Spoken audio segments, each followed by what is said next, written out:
valores y te identificas con ellos. Eres una buena persona porque tienes buena educación. Ahora quiero que tú conozcas quienes defienden a los valores. Bienvenidos, bienvenidos al Forito del Saber, donde los ¡Wow! ¡Qué emoción! Una transmisión más de este gran programa de la familia de los supervalores. Y ahora que empezamos un año, pues estos programas siguen llenos de mucho contenido. Nos da muchísimo gusto que nos sigan, que nos escuchen. Un saludo a todas las escuelas que nos siguen, a los papás, a nuestros amiguitos. Recuerden que nos pueden seguir en nuestros canales o redes sociales. En Facebook nos encuentran como Forito Radio y Planeta Valorus, en TikTok como Los Supervalores y desde luego nuestro canal de YouTube como Planeta Valorus y Expo Valores, donde hay muchas sorpresas. Recuerden, nuevamente se lo repito, en Facebook Planeta Valorus y Forito Radio, TikTok nos encuentran como Los Supervalores, YouTube, donde transmitimos nuestros programas, nos encuentran como Planeta Valorus, y en el YouTube de Expo Valores van a encontrar muchas sorpresas de eventos y cosas que vamos a armar junto con las escuelas y los padres de familia. Y bueno, me da nuevamente muchísimo gusto empezar esta transmisión de este gran programa, el cual estará lleno de contenido y que hoy abordaremos el tema de la prudencia con esta reflexión de mundo de valores. Desde luego, Agua Viva Valores también nos da esta música muy padre para bailar y reforzar el tema. Y en la sección de Psicología para la Familia, el maestro Arturo Legazpi nos va a hablar sobre el tema de bullying. Y que desde luego la prudencia pues es muy importante para evitar este tipo de cuestiones. Pues ¿qué les parece si damos pie a este inicio del programa y les enviamos un fuerte saludo?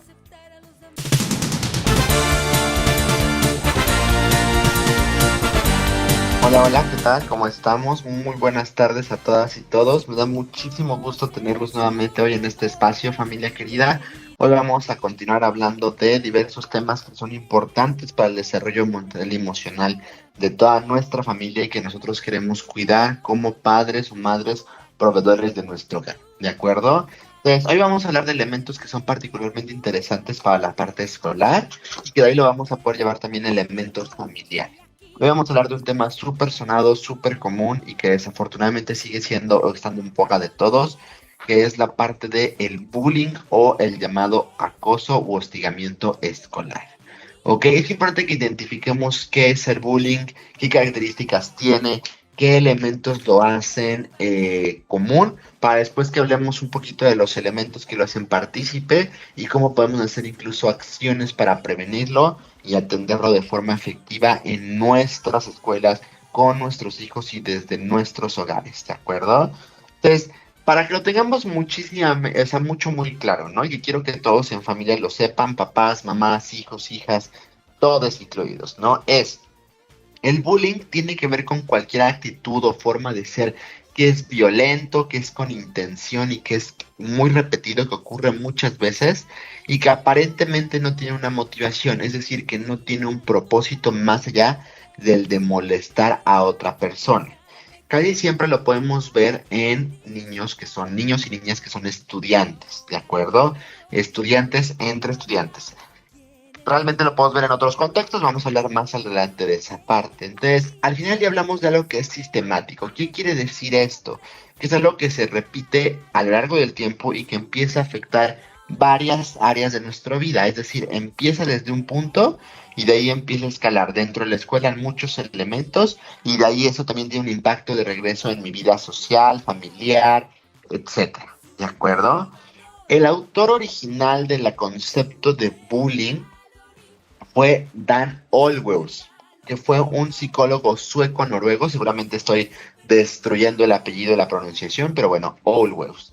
Y entonces él fue el primero que plantea la idea de la problemática que se da entre estudiantes. Y lo llama así, lo voy a citar como él nos lo dijo en alguna ocasión, ¿no? Que dice, un estudiante se convierte en víctima de acoso escolar cuando está expuesto de forma reiterada a lo largo del tiempo a acciones negativas llevadas a cabo por otro u otros estudiantes.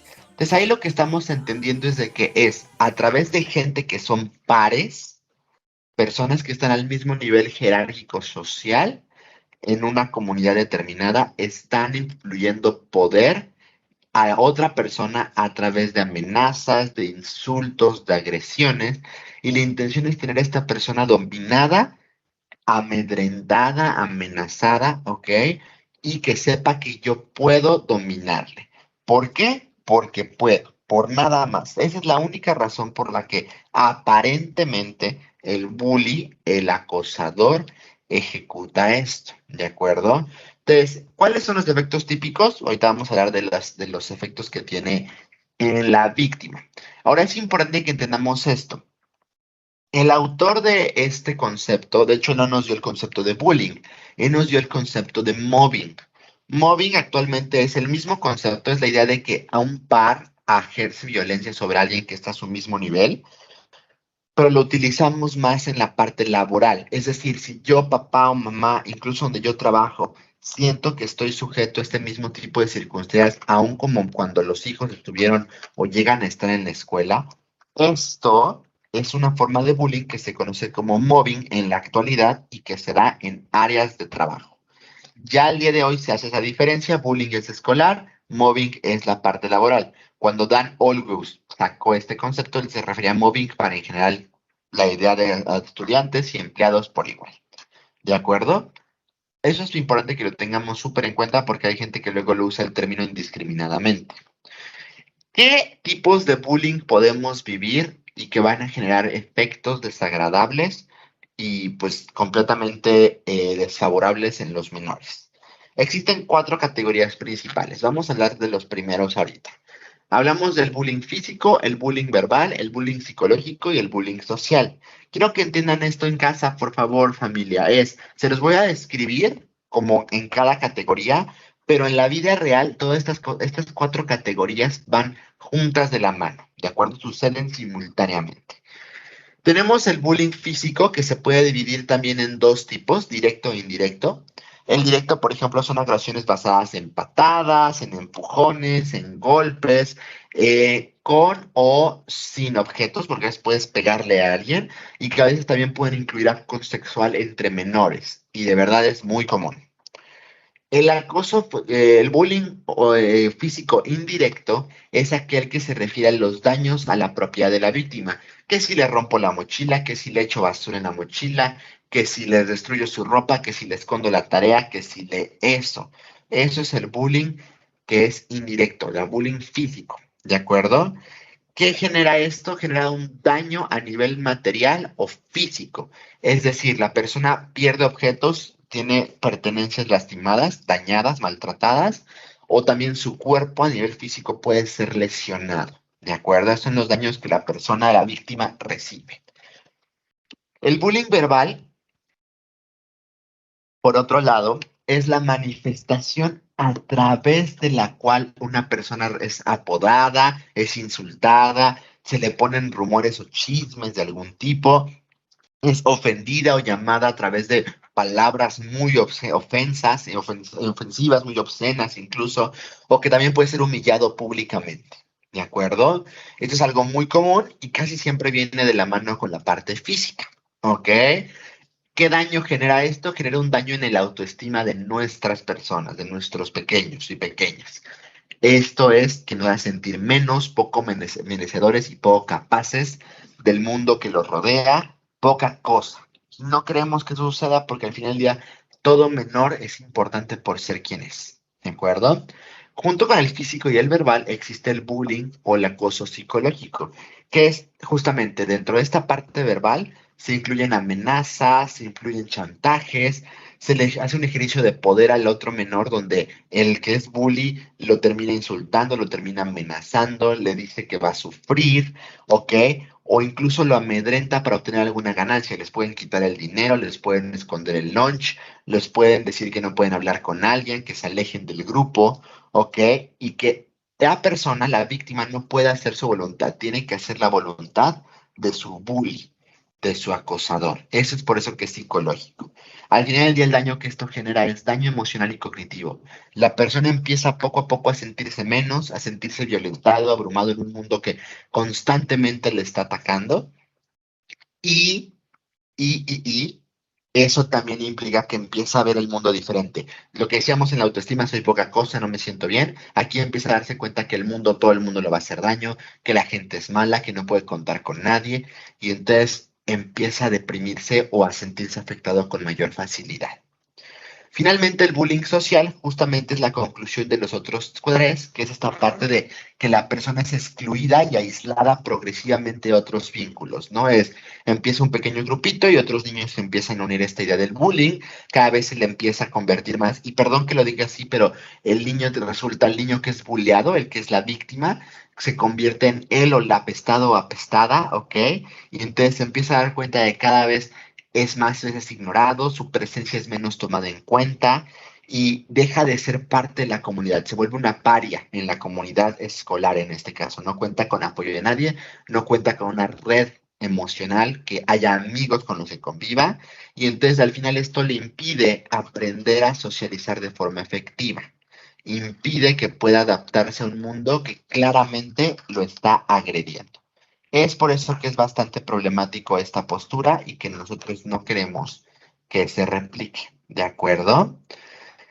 Entonces, esto es lo que debemos de saber. Y antes de empezar con elementos particulares de cómo funciona el bullying a través del proceso y cómo podemos hacer para la parte evitar, quiero dar un mensaje inicial antes de continuar el siguiente bloque que es papá y mamá en casa, maestro y maestra en la escuela, hijo, hija también están en casa y en la escuela. El bullying no es algo normal.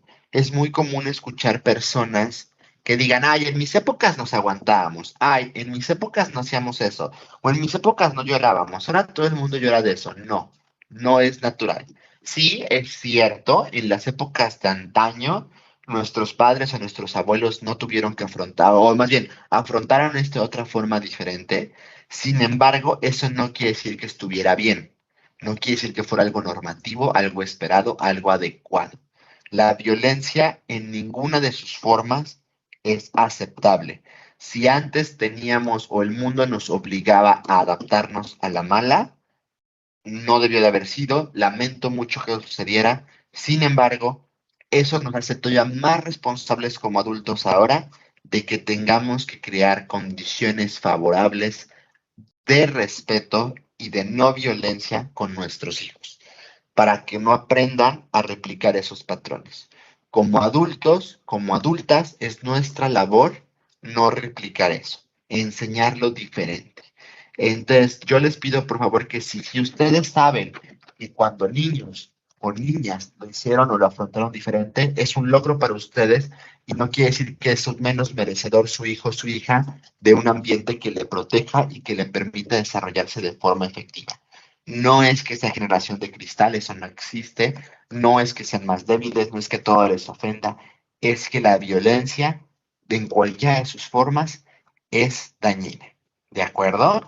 Entonces vamos a tomar ese compromiso como familia y te vamos a platicar un poquito de cómo se compone el proceso del bullying, quiénes participan, también cómo puede haber víctimas, que aunque a mí no me encanta la idea de decir que haya víctimas que lo favorezcan, cómo puede haber niños que puedan a veces de alguna forma incitar y qué podemos hacer para que ellos no sean incitadores, entre comillas lo digo, de su propio bullying. No debería de ser, pero así funciona. Y también como padres, qué cosas podemos hacer como comunidad y también con la escuela para que estos elementos no se repitan. ¿De acuerdo? Vamos a continuar con esta parte de desarrollo emocional para la familia, hablando del tema más importante que estamos viviendo en la parte escolar ahorita, que es la parte del bullying. Entonces tenemos que hablar respecto a esto, ¿de acuerdo? Ya mencionamos algunos tipos de bullying y cómo es que teóricamente se estudia la parte del bullying. Ahora vamos a hablar de cómo funciona el proceso de la acción del bullying, que es un fenómeno social que tiene un proceso y que nos conviene entender para, para cambiar. Entonces, para eso vamos a hablar de quiénes forman parte del bullying. No son dos personas, son tres elementos sociales que forman parte de esto. De un lado tenemos la parte de la víctima, evidentemente, aquel o aquella persona que sufre la violencia. Tenemos al bully o la bully, los acosadores, que son estas personas que generan esta acción de violencia, de desagrado, poder violento sobre sus compañeros o compañeras. Y tenemos un tercer elemento, las y los espectadores, que ahí incluso pueden ser adultos, personas que normalizan, ven o no se involucran en la experiencia violenta de lo que es el bullying. Vamos a escribir un poquito a esto. Para la parte de la víctima es una persona que en general no tiene unas características particularmente comunes, no hay comunes denominadores, porque algo que quiero hacer notar es que la víctima no es culpable de lo que le sucede. Puede haber elementos, vamos a ver un poquito más adelante, elementos que puedan facilitarlo, entre comillas lo digo, que no me agrada esa postura, pero bueno, que teóricamente está ahí. Probablemente no hay una tendencia específica de quién va a ser víctima de bullying.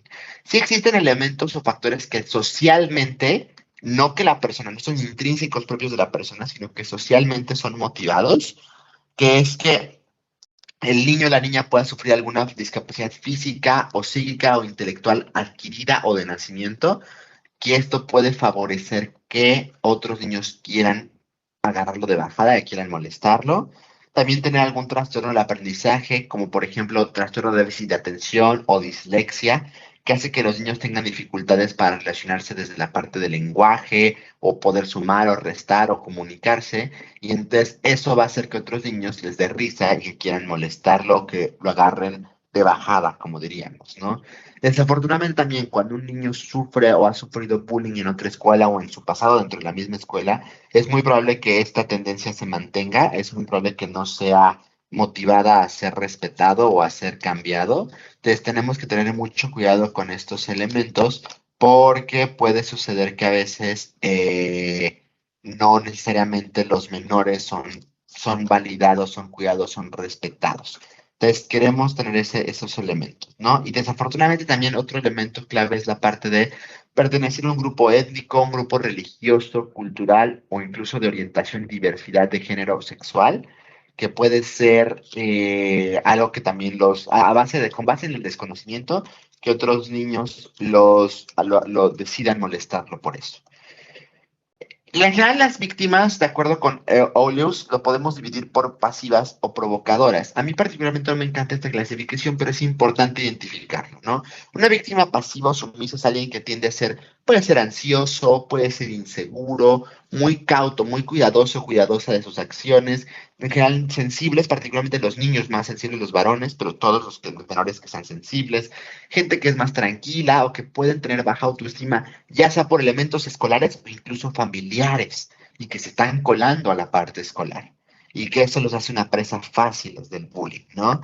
Y ahora también una víctima provocadora es aquella víctima que de alguna u otra forma su presencia puede ser disruptiva, no en mala onda, pero que puede a veces generar incomodidad o con base en una ignorancia de cómo lidiar con una persona así, y entonces que a veces los mismos adultos pueden favorecer estableciendo etiquetas o discriminando al menor y haciendo que el menor sea etiquetado de una forma desagradable. Entonces, por ejemplo, ahí tenemos la parte de personas, niños que también pueden ser muy ansiosos, pero como muy inquietos, que son muy reactivos, es decir, con cualquier cosita responden, son respondones, son impulsivos, que tienen poca concentración, que puede ser una evidencia, aunque no es ley de un trastorno de déficit de atención, se tiene que hacer una evaluación muy correcta, que puedan ser hiperactivos, que ojo, también es importante eso, ¿no? Hay profesores en la escuela, docentes, maestras, que consideran que, profesores y profesoras, ¿no? Y consideran que porque el niño es inquieto, es hiperactivo. No necesariamente, o sea, es natural que los niños sean inquietos, es algo esperado. Tenemos que aprender a lidiar con eso porque pues es parte de la naturaleza. Pero a veces pasa que si un niño es particularmente más inquieto o se les agarra desde los adultos como un puerquito y entonces los otros niños lo agarran también de bajada, ¿no? Y finalmente que a veces les gusta generar tensión a su alrededor. Van, molestan, también son molestones, jalan el pelo de otros niños, les quitan sus cosas, están riéndose, y entonces que a lo mejor tienen poco autocontrol y que eso también se tiene que trabajar con los padres de estos niños, no para que sean menos víctimas, sino para que puedan ser más funcionales en el mundo que los rodea. Y a nosotros los demás nos conviene entender esa parte de que pueden no ser algo de ellos que esté en su control. ¿De acuerdo? Entonces, así son en general las víctimas de acuerdo con las perspectivas de Olus del bullying. Pero hay que hablar de lo que es clave. ¿Cómo es el bully, el agresor o el acosador? Esta persona se distingue porque es una persona que tiende mucho a la agresividad, que es muy bélico, se le dice, ¿no? Muy de ir a los golpes directamente, tanto con sus compañeros o incluso con adultos y profesores. En casa les pido papás, mamás, compañeros, hermanos, hermanas, sean muy observadores. Si tenemos un niño o una niña que tienda a ser así, si con nosotros es así, con los compañeros es peor. Entonces tenemos, bueno, es probable, no vamos a generalizar, pero es probable que sea peor. Entonces tenemos que enseñarlo a respetar y a generar empatía, ¿de acuerdo? Entonces, se caracteriza porque el menor tiende a ser muy impulsivo y que tiene una gran necesidad de dominar a otros. No le gusta sentirse dominado, quiere ser el que domina o la que domina. Ahora, esto está sustentado en elementos emocionales también muy particulares. Es muy común que estos niños también sean ansiosos, pero lo manifiesten de una forma diferente o que se sientan inseguros, ¿de acuerdo? Que eso quiere decir que si yo me siento inseguro, lo manifiesto de una forma particular. No lo manifiesto a través de palabras, de expresiones, de esto me preocupa, de esto me afecta, así o así. No, lo manifiestan a través de, perdón que lo diga así, la violencia. Mucho de la acción, menos de la expresión. Y queremos que lo puedan hacer así. Más expresivos, menos instrumentales. Ahora, el tema es de que estos agresores tienen una necesidad grande de poder y de dominio y disfrutan saber que tienen control y que necesitan dominar a los demás. Es importante que en casa identifiquemos esto, ¿ok? Y tenemos que aprender y asumir la responsabilidad de la crianza de invitar al menor a poco autocontrolarse y a revisar algunos elementos. Voy a describir algunas características muy básicas de lo que puede ser una persona o un niño, particularmente una niña que tiende a ser bully o agresor, para que si lo identifiquemos sepamos también cómo ayudarle, porque no es que tampoco sea malo por ser malo, ¿no? No es malo, tiende a ser descontrolado. Entonces, alguien que puede tener una personalidad que es muy irritable o agresiva, alguien que se enoja con mucha facilidad en su contexto familiar, en su contexto escolar, en otros contextos sociales, ¿no? Que tiene un pobre autocontrol y que es lo que queremos enseñar y que para eso tiene que llevar a terapia. Una terapia contextual puede ayudarlo mucho, que vemos que tiene una ausencia de empatía, le cuesta trabajo identificar o relacionarse o tomar en cuenta siquiera las emociones de otros y que vamos a enseñárselas poco a poco. Es un ejercicio arduo y constante. También tiene tendencias o conductas que pueden ser violentas o amenazantes, tiende a ser de armas tomar, ¿no? Que puede ser muy impulsivo, volvemos a la idea de bajo autocontrol y que responde antes de actuar, ¿ok? Que desafortunadamente su rendimiento académico también es bajo y que puede ser una evidencia de, ¿ok?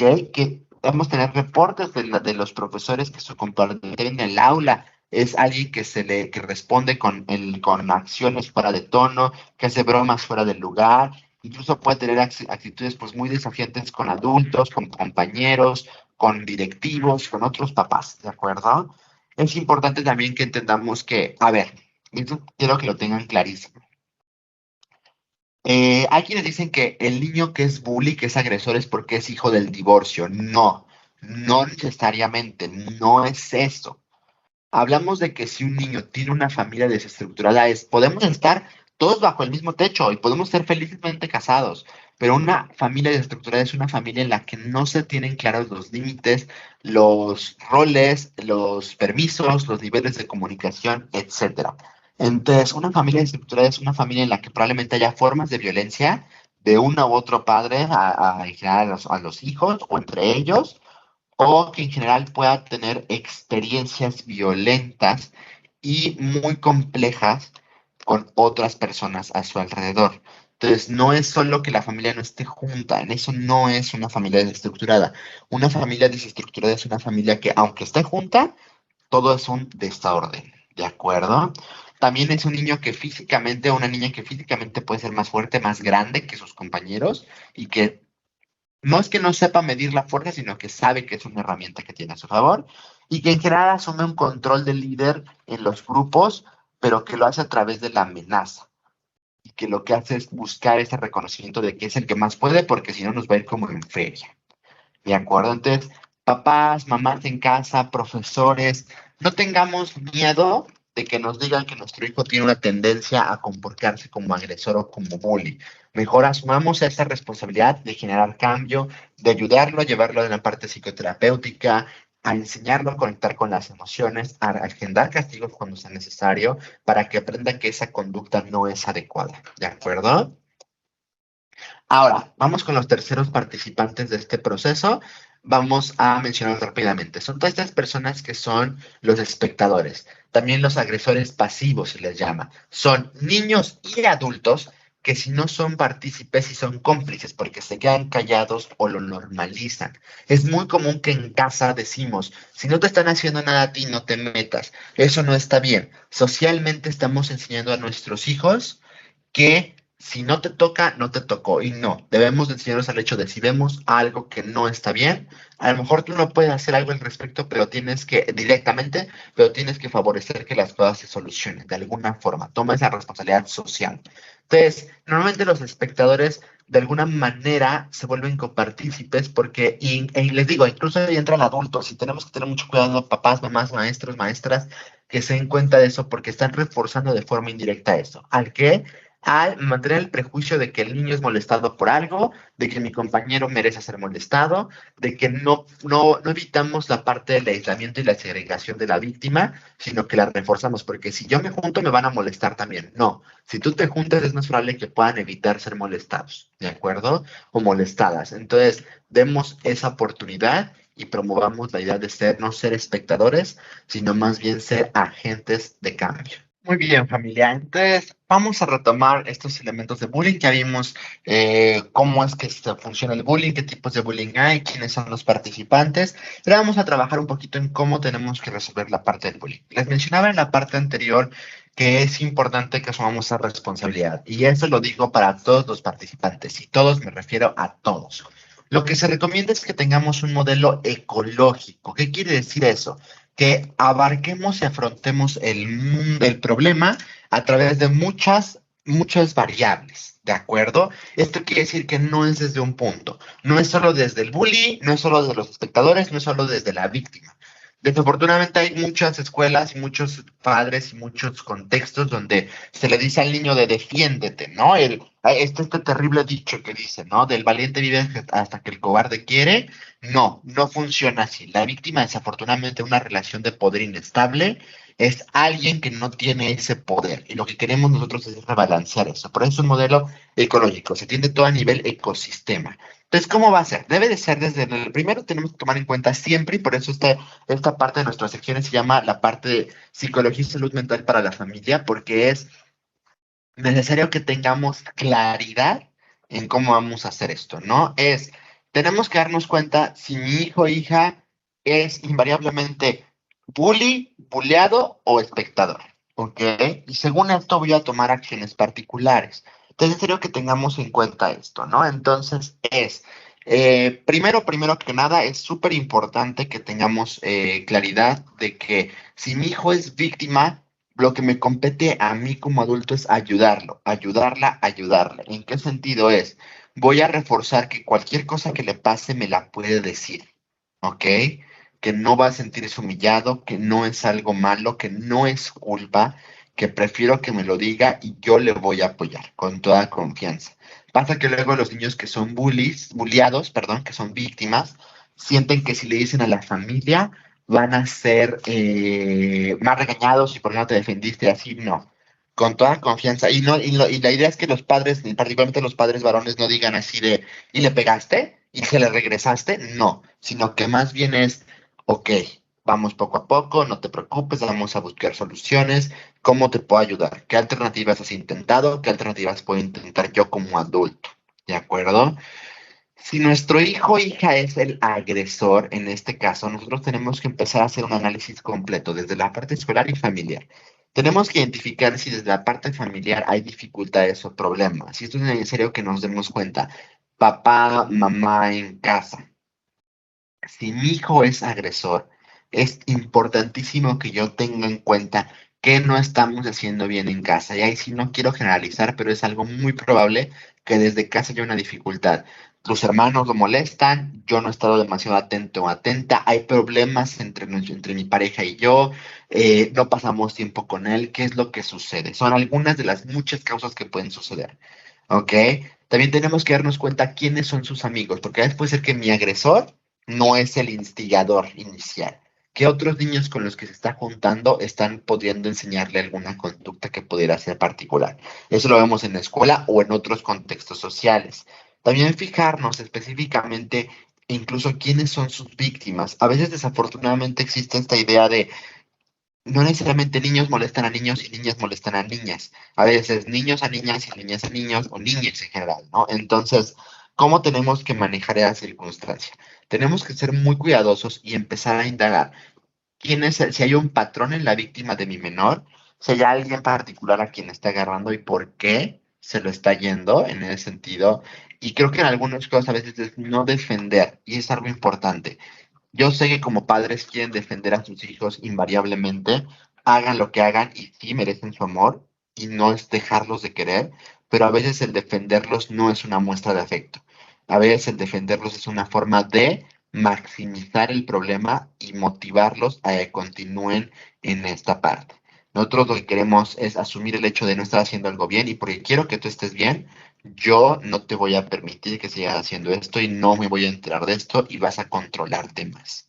Entonces, tenemos que hacer caso, notificar y saber que si tenemos que hablar con los padres de su o de sus víctimas, hacerlo, conocer la experiencia y también entender dónde yo puedo hacer modificaciones particulares. También algo que es importante es, si mi hijo y mi hija es espectador, lo que le voy a pedir a mi hijo, hija espectador, espectadora, es que aprenda a no quedarse callado o a no quedarse callada, que es una forma de empatía y de habilidades sociales. Saber que todos tenemos un impacto en el mundo que nos rodea, saber que todos estamos haciendo algo a favor o en contra de, y que nos conviene tener eso, ¿no? Que estamos a favor del no bullying, de no violencia, que estamos procurando beneficiar a los niños y a las niñas de otras personas, ¿de acuerdo? Entonces, importante hacer eso. Ahora, lo que es importante es identificar y generar empatía en todos, tanto víctima como victimario como espectador. La parte de la empatía como esta habilidad de conocer, de tratar de entender la postura del otro. No me voy a sentir igual que él o que ella, pero tratar de entender esa postura ajena. Entonces, ¿cómo lo vamos a hacer? Es importante que hagamos ejercicios, circunstancias particulares. Casi siempre con un psicoterapeuta es algo bueno.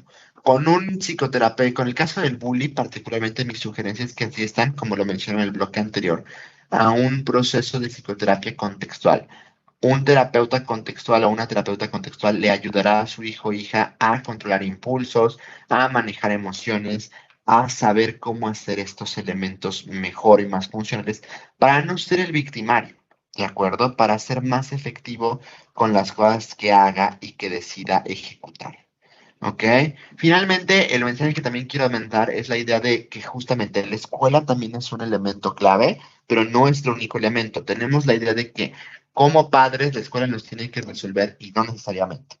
Todos tenemos que formar parte de. Entonces, escuela y familias, todos forman parte de, y siempre en concentrándonos en cuál es el problema y qué nos conviene hacer. Sí tenemos que a veces identificar quién es el acosador y quién es el acosado y quiénes son espectadores. No queremos tampoco tachar a los niños como criminales permanentes, aquellos que sean mm, acosadores. No es que sean criminales, pero lo que queremos es más bien evitar que sean disruptivos en un mundo social, ¿no?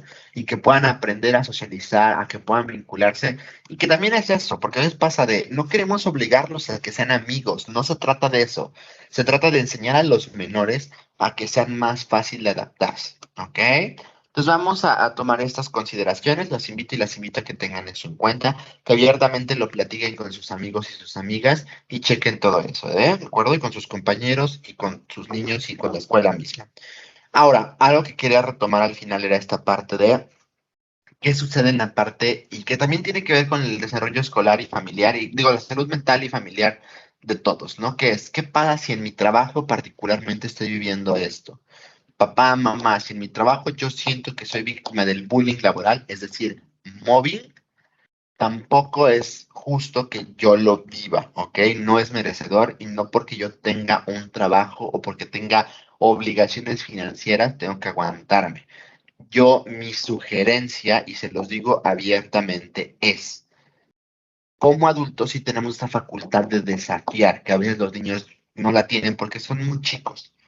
Nosotros aquí lo que les sugiero es no se dejen amedrentar por nadie. En este caso es, si yo siento que en mi trabajo estoy siendo víctima de acoso de algún tipo, si ustedes confrontan a su agresor de forma directa, es más probable que esta persona deje de agredirlos, deje de limitarlos. ¿En qué sentido? En que la persona no los va a violentar tanto, no los va a violentar más, no les va a hacer esto. Se va a quedar impactado de que ustedes decidieron hacerlo. Puede que no sea tan conveniente a veces porque puede ser que alguien tenga poder. Acuérdense que hablamos del bullying, ¿ok? Personas que están a mi mismo nivel.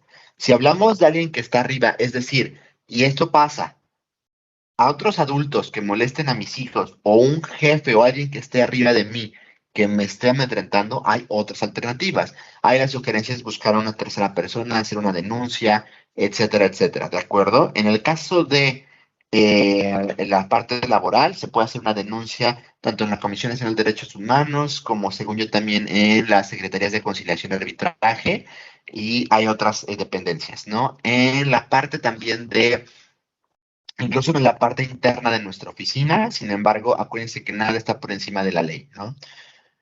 La parte de, ojo, y esto es importante que tengamos clarísimo, adultos violentando a niños, ¿ok? Eso no es cualquier cosa, no es bullying, es violencia, violencia directa, ¿ok? Y tenemos que tener mucho cuidado al respecto.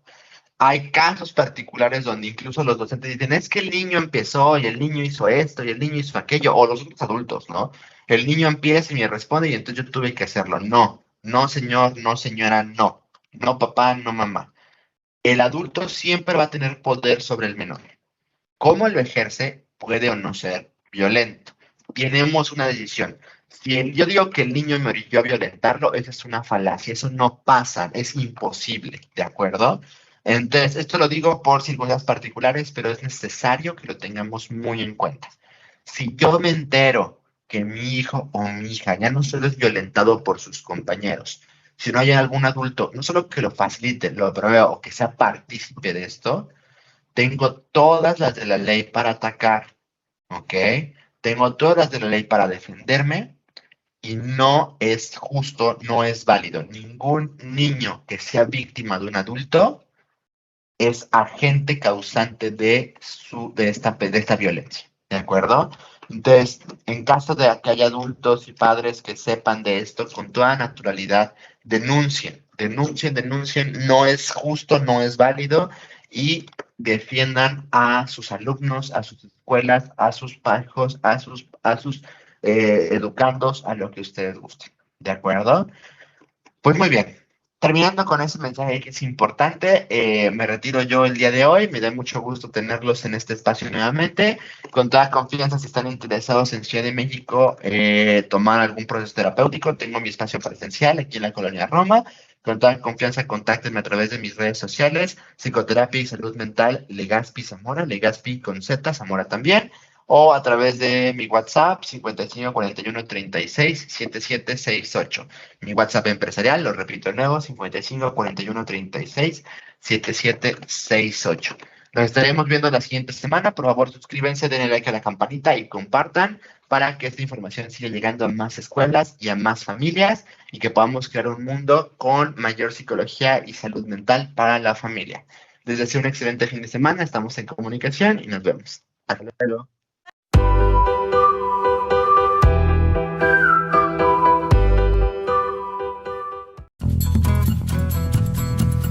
Hola, ¿qué tal? El valor de la semana es prudencia. ¿Qué es la prudencia? Es actuar con cuidado. La carencia es la necedad, el exceso, la inmovilidad. La prudencia interviene en casi todos los actos de nuestra vida. Nos dice cuándo hablar y cuándo callar, cuándo inclinar la cabeza y cuándo levantar la frente. Esto no significa no correr riesgos. La vida está llena de riesgos. Simplemente es no correr riesgos innecesarios. Tanta prudencia se necesita para gobernar una casa como un imperio, decía Emerson. ¿Por qué hay gente que toma buenas decisiones, gente que se equivoca poco? Porque es precavida, porque tiene cuidado de lo que dice y de lo que hace. Quien es temeroso o temerario, por lo general toma malas decisiones. No quiere decir que quien es prudente no se equivoque nunca, pero muy probablemente no va a cometer el mismo error dos veces. La prudencia nos ayuda a que las decisiones más importantes que debamos tomar, las más cruciales, las más peligrosas o dolorosas, las más trascendentales las tomemos con la cabeza y no con las emociones. O, por decirlo de otra manera, que las tomemos con la inteligencia emocional. Y por supuesto, varias imprudencias juntas ocasionan grandes tragedias. El 10 de abril de 1912, el Titanic se estrenaba como el transatlántico más grande y lujoso construido hasta entonces, zarpando del puerto de Southampton, Inglaterra, con destino a Nueva York. Después de recalar en Francia e Irlanda, el día 14 ponía proa al Océano Atlántico. Esa noche chocaría contra un iceberg con consecuencias fatales. Varios factores se combinaron para que sucediera este accidente y la mayoría tuvieron que ver con la imprudencia. Justo antes de zarpar, la empresa decidió cambiar al segundo oficial y se les olvidó que él tenía las llaves de donde se guardaban los binoculares. Así que el oficial asignado en el puesto de vigía no tenía unos. Un pequeño pero significativo descuido. Varios buques que estaban relativamente por el rumbo ya habían informado sobre icebergs en el mismo lugar, pero el capitán Smith no lo tuvo en cuenta y el Titanic siguió navegando a la misma velocidad. Otro buque también dio aviso, pero este no se comunicó al puente de mando. Así que, pasada la medianoche, a 500 metros de distancia, el vigilante se dio cuenta que tenía el iceberg justo enfrente de ellos y dio la voz de alerta. Pero cuando hay situaciones de crisis y no se está preparado, atento, todo se va agravando. Esa época era la transición de la navegación a vela por la de vapor. De ahí que los navegantes de entonces estuvieran acostumbrados a dar órdenes según el viejo sistema. Cuando uno quería que el barco fuese en una dirección, había que girar el timón en la dirección opuesta. Dieron la orden de girar a babor, pero quien llevaba el timón lo hizo al lado contrario, a estribor. Después corrigió, pero la colisión ya era inminente. Y peor aún, el choque ni siquiera fue frontal, sino que fue de lado.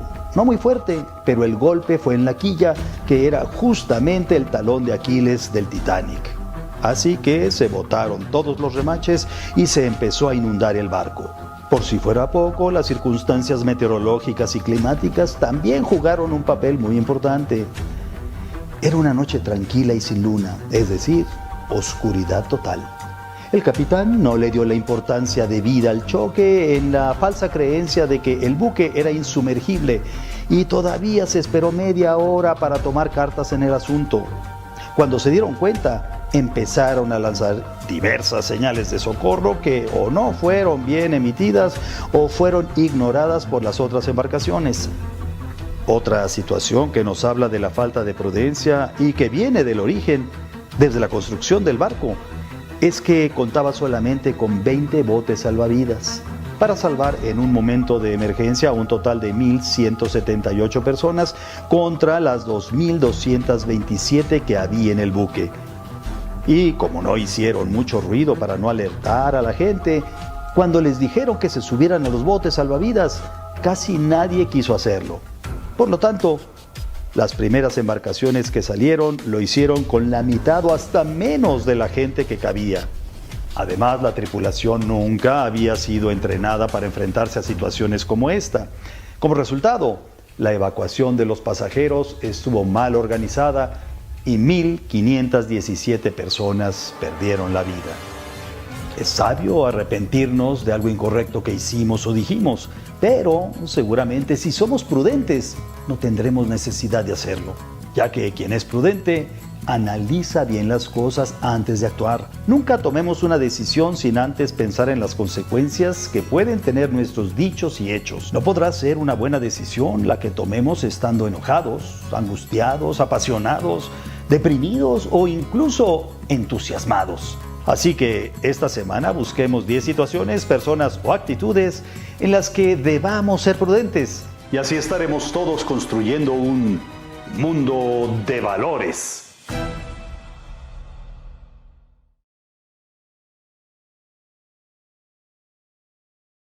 Hola amigos, hoy nos dijo la Miss que este es el siglo de los adelantos.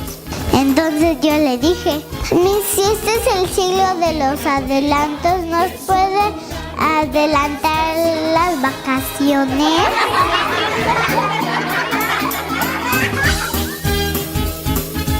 Con cuidado yo sé que debo andar. Si ando siempre con cuidado, nada me puede pasar. Por cierto, ¿saben qué es la prudencia? No, pues que se los diga Mequetrefe. ¿Ya te suscribiste a nuestro canal de YouTube? ¿Qué esperas?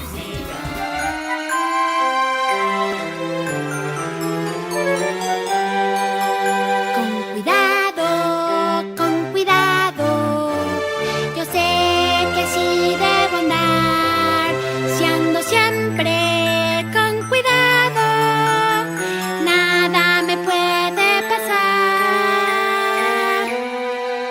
Ya lo sé, no es necesario que lo tengas que decir, no tienes ni que pensarlo, mucho menos repetir. No es que yo esté desconfiando que algo te pueda pasar, ni me estoy yo preocupando, pero en todo hay que pensar. Sigue el camino y no te vas a arrepentir. Abre los ojos para poder distinguir. Escucha la voz que te lleva hasta el fin. Con cuidado, yo sé que así debo andar, si ando siempre con cuidado, nada me puede pasar. Ya entendí que soy prudente si aprendo a escuchar. No me quita lo valiente el que tenga que callar. No hables con ningún extraño que te quiera convencer de seguir por otro lado.